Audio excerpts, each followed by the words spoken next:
So this is a brief, abstract of this presentation. I will not stress too much about it. Just for the sake of completeness, I had given this abstract before being accepted for presentation. So I will quote a verse from the Bhagavad Gita, which I thought is very relevant to this conference on matter, mind, and consciousness. Sankhya Yoga, Pratak Bala, Pravadanti na Pandita, Ekamapya Astita Samya. So only the ignorant speak of devotional service, karma yoga, as being different from analytical study of the material world Sankhya. Those who are actually learned say that he who applies himself well to one of these paths achieves the results of both. In other words, studying matter is also aspect of devotional service, because it is also one of the energies of the Lord.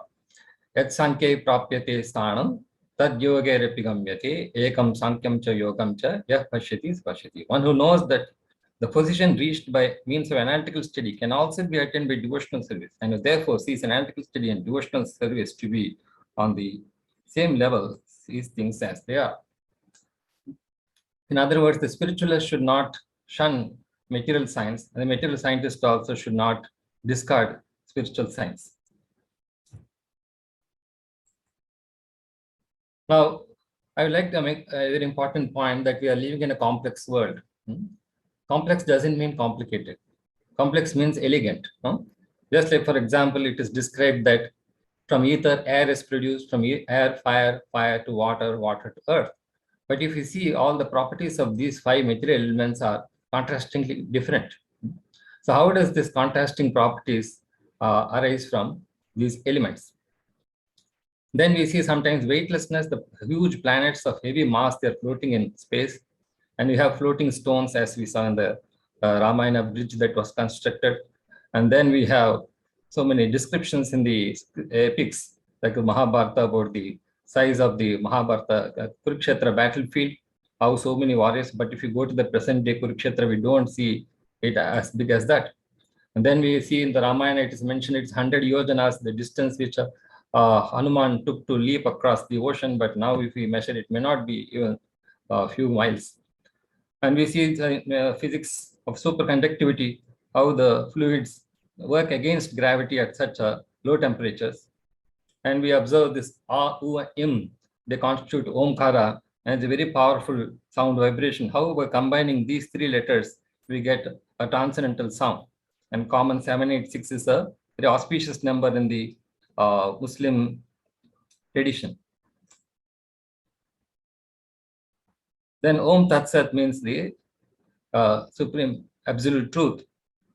Again, we have combination of three subjects. And Satchitananda means eternity, knowledge, and bliss. And we have Brahman, Paramatma, and Bhagavan, the three aspects of the absolute truth.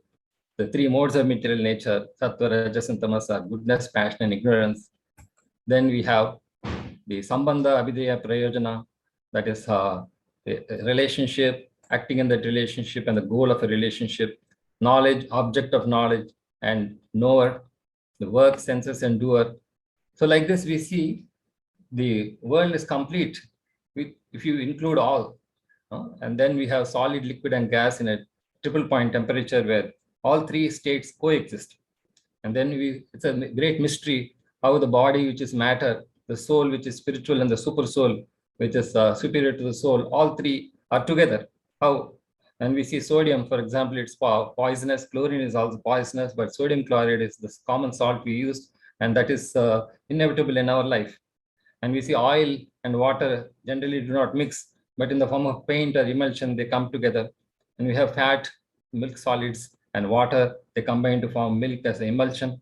Acid has a pH negative, base has pH positive, but then it forms salt, which is neutral. Then we have proton, which is positive ion, positive charge. Electron is a negative charge, but they combine to form atoms and molecules.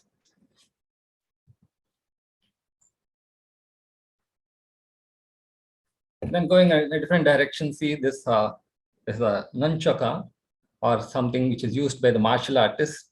As you see, Bruce Lee is playing table tennis with this. And how the beauty about thing is, you have, instead of playing with a stick or a bat, you have flexible joint by two sticks joined. And if you have seen the movie of 36 Chamber of Shaolin, the hero in that movie uses this three-sectional staff. So it's compared to a single staff. In other words, what I'm trying to say is better than linear models are these complex models. You see a chessboard. Why are these different pieces on the chessboard? They move in different patterns. The pawn moves straight ahead. The knight moves in a different way. The rook moves in a different way. The bishop moves a different way. The queen and the king. They have their different movement patterns, which can be compared to a complex mechanism. And we have famous problems in physics. We have the uncertainty, Heisenberg uncertainty principle, where you cannot measure momentum and position simultaneously, wave-particle duality, which follows from the Young's double-slit experiment, whether light is a wave or particle or both. The Schrodinger wave equation, which has a complex number in it. And then we have the famous Schrodinger cat paradox, which made him ultimately give up this proposal. Then we have the superposition principle, the quantum classical dichotomy, the world in which we live and the world of the atoms, and that leads to the measurement problem. How can we measure subatomic phenomena using macroscopic scale objects? So can we use this complex number to relate the unrelated or the incompatible? So for example, in the previous speaker mentioned about complementarity. Can we relate unrelated things using the notion of complex numbers? So I will present one more thing is the Achintya Bheda Aveda Tattva, which is also referred to simultaneous oneness and difference. Usually it is used to relate the living entity and the Supreme Lord, how they are simultaneously one and different by the Achintya Shakti of the Lord. Basically, it is an arrangement for the pleasure of the living entities. The living entities and the Lord can get pleasure from each other by this philosophy. So this is the ultimate philosophy, and I'm trying to say how this philosophy can also be applied in this material world, because even material objects have Achintya Shakti. For example, diamonds are there, they can cure diseases. Some herbs are there, they can cure diseases. We don't know how the mechanism works. So even matter being an energy of the Lord, it has some Achintya Shakti, and it can assimilate contradictory properties. So the world is complex but not complicated. In other words, complexity means its elegance. It is. Now, there are some important points which you should consider as a background before I plunge into my mathematical presentation. As we have heard several times before, Descartes' dualism, it propelled the modern science, where he tried to separate mind from matter, whereas extensa means extended substance. For example, an object is there, it occupies space, it extends in the 3 dimensions and time also. And then we have the extended thinking substance or the mind. So he tried to separate the mind from matter. And of course, this propelled many scientific research and technology, but still we see it reaching a dead end. And we have soul, mind, matter. That is the topic of today's conference, mind, matter, and consciousness. But we see that the soul is influencing the mind, and mind influences matter. In other words, how we perceive the world around us depends on the mind, and how the mind behaves, it depends on the consciousness of the soul. An example is like the sun, which is producing the clouds, and the sun can also remove the clouds. So is the mind a complex number generator? We have heard about random number generators. They deal with real numbers. Real numbers means something which we can measure. But is it the mind a complex number generator? Basically, is it trying to relate 2 things and then reject that relationship? We accept the relationship and reject the relationship. We look at, right now we are focusing at this talk of mind. After we leave this, we think about something else. So mind is constantly combining something and again rejecting. Now, as I quoted in the first beginning, Sankhya and Buddhi Yoga, matter and spirit, they have to become studied in conjunction with each other. Because without studying matter, we cannot understand spirit. For example, if you have a bag of rice, and in that some stones are mixed with it, as you know, in the olden days, we used to remove the stones from the bag of rice. So either you remove the stones or you remove the rice. So similarly, if you study matter, then in the scientific way, then you will come to appreciate the spirit. And if you study spirit, then you can appreciate matter.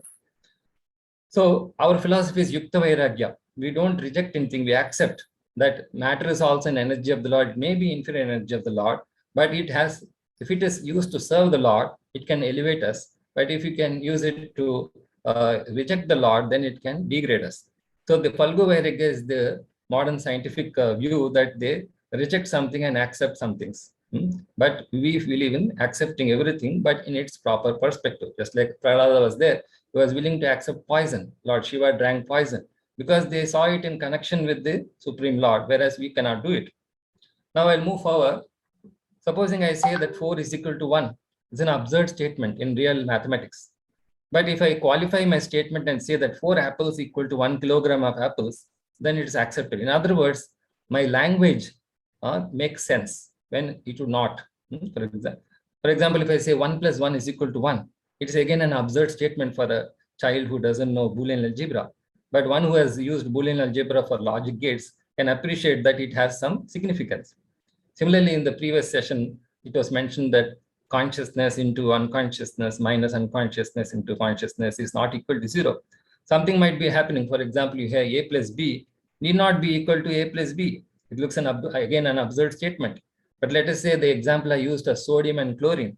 Sodium has some properties, chlorine has some properties, and if I mix them, I get sodium chloride. If I expect that sodium chloride will have the same properties as sodium chloride, that doesn't happen. Or the next example, A into B. For example, a man is there, woman is there, they combine and they produce a child. Most likely the child will have the personality traits of the mother and father, but it's also possible that he may have different qualities. Now, one more example. Let us say a child is there in kindergarten. He reads these 3 letters. He reads it as C, A, and T because he knows only alphabets. But he is still not learned to pronounce it as a cat. But let us say he grows further, then he can, the moment he sees CAT, he says cat. Then if you see a college student, he will say it is computer-aided technology, or he may say it is computer-aided topography, or someone who is appearing for the management exams, he may say it is common aptitude test. So the perception is different. The observation is the same, but the interpretation is going to be different. So it leads to what's known as the observation problem and ordinary language philosophy. For example, in the Srimad Bhagavatam 10th Canto 87th chapter, there is a discussion about how material sound can reveal spiritual substance. But if it is utilized in a proper way, even matter can reveal spirit. In other words, a few more quotations from Lord Kelvin. In his own words, says, to measure is to know. In other words, mathematics is very much important to explain what you are talking about. If in the Bhagavatam and other scriptures also, mathematics is also given a lot of importance. If you cannot measure it, you cannot improve it. And when you can measure what you are speaking about and express it in numbers, you know something about it. But when you cannot measure it, when you cannot express it in numbers, your knowledge is of meager and unsatisfactory kind. Just look at the computers we are using. They are running on numbers, binary numbers, ones and zeros. If there were no such numbers, how would this technology work? So I'm never content until I have constructed a mechanical model of the subject I'm studying. If I succeed in making one, I understand. Otherwise, I do not know. There's nothing new to be discovered in physics now. All that remains is more and more precise measurement. So in other words, measurement. What are the biggest unsolved problems in physics? This is a paper, someone passed it on to me in 2015, which talks about what are the unsolved problems in physics. So here he says that today hardly anyone would dare say that our knowledge of the universe and everything in it is almost complete. On the contrary, every new discovery appears to open a Pandora's box of larger and deeper issues. So what are the solutions he offers? Not talking about the problems, he's talking about measurement problem and turbulence and many other problems. But his conclusion is very significant to what I'm going to say today, is that the several of the mysteries are not understood, but one must be solved simultaneously. I believe the solution is spelled non-linearity. In a linear theory, the whole is exactly equal to the sum of its parts. In other words, our perception of this world is linear. When we see 2 points, normally we try to join the 2 points. And if we see 3 points, then we try to join a straight line. But if we cannot, then we go towards a curvilinear path. So in nonlinear theory, the whole is more or less the sum of its parts. All classical theories are fundamentally nonlinear: friction, gravity, turbulence, etc. While quantum physics is exactly linear. That is, for the Schrodinger wave equation is construct linear. But still, the problem with the Schrodinger equation is that you have to resort to statistics and you don't have a definite solution. The possibility, therefore, exists that the answers to some or all of the riddles will be obtained from a natural universal theory for the transition between linear and nonlinear, that is between quantum and classical. So now where do these nonlinear models come? Actually, they come from the linear. From the linear models, you try to construct a nonlinear model, and that leads to complications. For example, you have x plus a, you multiply by x plus b, then you get x squared plus a plus b, x plus ab. That is a nonlinear. So instead, if you have, let us say, x plus ai and into x plus bi, then it's possible that you will get still a linear value.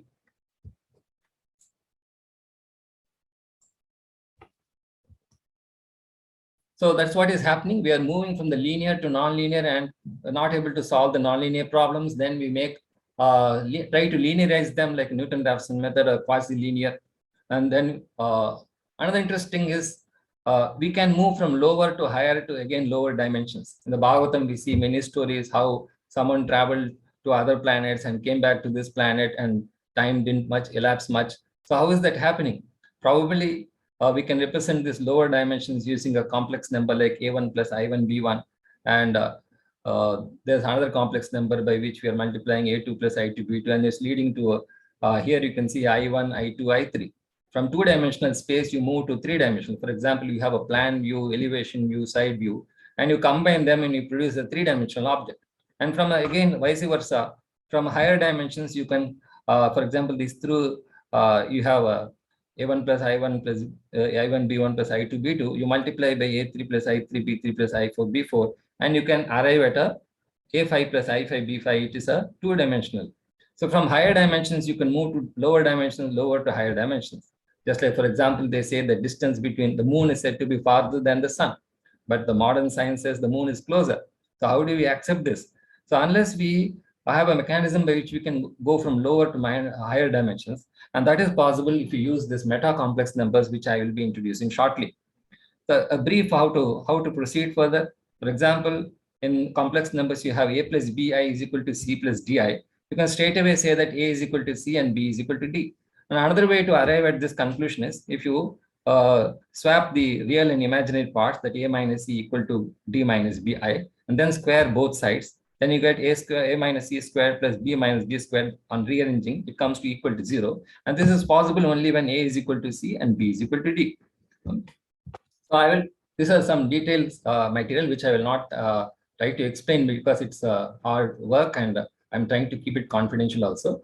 But briefly, I will say what is a complex number. You might have heard where you have the imaginary part, which is represented by a plus bi, where I represents I squared is equal to -1. So these complex numbers were utilized in the middle of the 16th century, and as far as I know from the history of complex numbers. Then later they were introduced dual numbers. Dual numbers, instead of I squared is equal to -1, you have epsilon squared is equal to 0, but epsilon not equal to 0. This is very interesting. Normally, in the real numbers, we have epsilon squared is equal to 0. Epsilon also follows to be 0. But we are defining these dual numbers in this way. But there is a physical significance also, which I will not go into it. And then you have what is known as a split complex number, where it is defined such a way that instead of a plus bi, you have a plus bj, where j squared is equal to 1, but j not equal to plus or minus 1. Again, this contradicts our real algebra, but it has some physical significance, because these dual and split complex numbers have been introduced in the mid-19th century, and they have widespread applications. Now, I'm going one step further. Can I define a meta-complex number? It's similar to complex number, but introduce the element I such that I power n is equal to n by I not equal to square root of n. So it looks absurd, but I can explain with a simple analogy. Supposing there's an example of Dhritarashtra. He killed a bird nest which had 100 birds, and as a result of that, after many lifetimes, he got 100 sons and all of them died. So it didn't happen in the next life itself. It took many lifetimes. So probably this karma is building up, and when it I power 100 or I power 50 comes, then that result manifests. So something, this bi represents the hidden portion of the complex number, which manifests under certain conditions. So these are just equations which I'm talking about. Now, supposing In other words, I am defining a new set of complex numbers where that I squared need not be 0, 1, or -1. They can be any number which can be positive, negative. Now, if I define such meta-complex numbers, how do I equate two such numbers? So there is a logic which I have built, which I will not explain right now because of the time. And then we have the rules for adding two meta-complex numbers. Two meta-complex numbers can add it and to produce another type of meta-complex number. And then you can multiply two complex numbers. In other words, I'm trying to represent independent and dependent events. Some events are happening in parallel. Some events are happening in sequence. So if some event has happened, it means the preceding two events must have happened. And another example, if some events have happened, they can happen independently. They need not be related. So where does it lead to? We have logic gates. We are trying to construct a logic gates explaining what is happening in front of us. It is possible that two complex meta-complex numbers, they multiplied, they can result in zeros and ones. Normally, when you get AB is equal to 0, either A or B has to be 0. But if you multiply two meta-complex numbers, they can still be produced 0 at the same time, they can be non-zero. And if you have the A and B equal to 1, and if A greater than 1, B has to be less than 1. That is real numbers, but need not be if they are meta-complex numbers. So like this, I have derived some mathematics which govern these meta-complex numbers, the rules for adding them and multiplying them and dividing them, of course. So why can't, can we have this three-dimensional meta-complex numbers? We are using complex numbers with 2 dimensions, A plus Bi. We represent it in the x-axis and y-axis. Can we have a complex number in this form where it is A plus B epsilon plus C plus Cj? So I can define any set of meta-complex numbers and create multi-dimension space, move from lower dimension to higher dimension and again back to lower dimension. So there are some, basically what I'm trying to do is, instead of nonlinear models, I'm replacing it by a linear model, but instead of using real numbers, I'm using complex numbers and particularly meta-complex numbers, and I have derived some solution methodologies. So these are some applications of this meta-complex number. For example, you have 8 possible deviations. Supposing I'm moving from one place, I can move in the north, south, east, west direction. I can move in the northeast, northwest, southeast, and southwest. So these can be represented using this meta-complex numbers. So whatever I'm talking in language, I can convert into numbers. So in summary, what is this meta-complex number applications? I can use the real and imaginary part to represent cause and effect. I have a cause and I have an effect. So the effect is not visible immediately. Supposing I eat food, immediately it doesn't produce indigestion, but I know after some time I can see the effect. So the effect is hidden now, it's imaginary now, but under certain conditions, it will manifest itself. For example, A plus Bi is there, you multiply by C plus Di. Because of that multiplication, that B into D will produce minus BD. So then in logic gates, as I explained, you can multiply two meta-complex numbers and produce 0 or 1. At the same time, they are non-zeros or they could still be greater than 1. How much time do you have now? Yeah, this is more effective approach. Here is the complex modeling approach as compared to linear, non-linear, quasi-linear. And there's a concept known as tandem realism.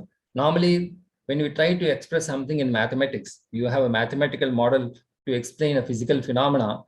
At some point, they go divergent. And then you struggle to explain the mathematical model or the physical model. But if you follow this language, ordinary language philosophy, where whatever you're speaking, you're able to convert into proper mathematics, then you are able to have a good control over the reality. Then the conservation of information is against conservation of mass, moment, energy. This is how we have been grown up studying the laws of nature, that there's conservation of mass, conservation of energy, momentum. But above that is conservation of information, because knowledge is never lost. Energy may be created, destroyed, mass can be created, destroyed, the inertia also can be, can work against momentum, but information, that is eternal. Now, these are applications, artificial intelligence of things, because machines can also act independently, intelligently, because matter is also, if driven by a proper mind. big data analysis, we have a huge number of data points. If you can combine them, join those points, then you can bring out a nice drawing. You can make a drawing. But if the points are disconnected, then you cannot make any sense of the points. And quantum computing, instead of using zeros and ones, if you use these meta-complex numbers, you can produce much better computing capabilities without investing too much on the hardware. And semantic information, that is whatever you're talking in physical models and the maths can be go hand in hand. They then, for example, in the chess, your games application in games also, chess, the moves can be represented by complex numbers, meta-complex numbers. And this way, the computer chess can be much better than the existing computer chess software. And you see, Shakuntala Devi, she was known for multiplying multi-digit numbers, a 25-digit number into 25, and immediately she used to tell the answer. How is it possible? Probably, if you use a complex number representation, you can multiply numbers much faster. An accident investigation analysis, an accident has happened. You are trying to go backwards in time and space and reconstruct it, and you struggle to do that. And cascading and dominant effects, which means that one effect leads to another effect, and you're not able to figure out how things are happening simultaneously. And space and time invariant models, whatever models we have, they are either in the 4 dimensions, x-axis, y-axis, z-axis, and time. Can we construct models which don't depend on space and time? Because we study in the scriptures many descriptions which are violating the known laws of space and time. So with this, I would like to conclude my speech. Any comments or questions? I welcome them. Thank you, Mr. Srinivas, for the wonderful session. The participants who want to ask questions can raise their hand also. So we have one question from Dr. Jyoti Ranjan. He's asking, dimension reduction is usually made by imposing boundary conditions where we can identify some dimensions or relate. The one you mentioned seemed to contain same number of degrees or freedom after reduction. What will be your comments on that? Yeah, here when I say dimensions, I have this, for example, a plus bi plus cj. It's not like a vector space. Normally, we use the vector space to represent the different dimensions, x, y, and z dimension. But when I combine multiply two meta-complex numbers like I and j, I can produce a third meta-complex number k. So that adds to the new dimension, creates a new dimension. And it's possible that, for example, it will become say, a plus bi into c plus dj. It can produce a plus bi plus ci plus dj plus ek or something like that.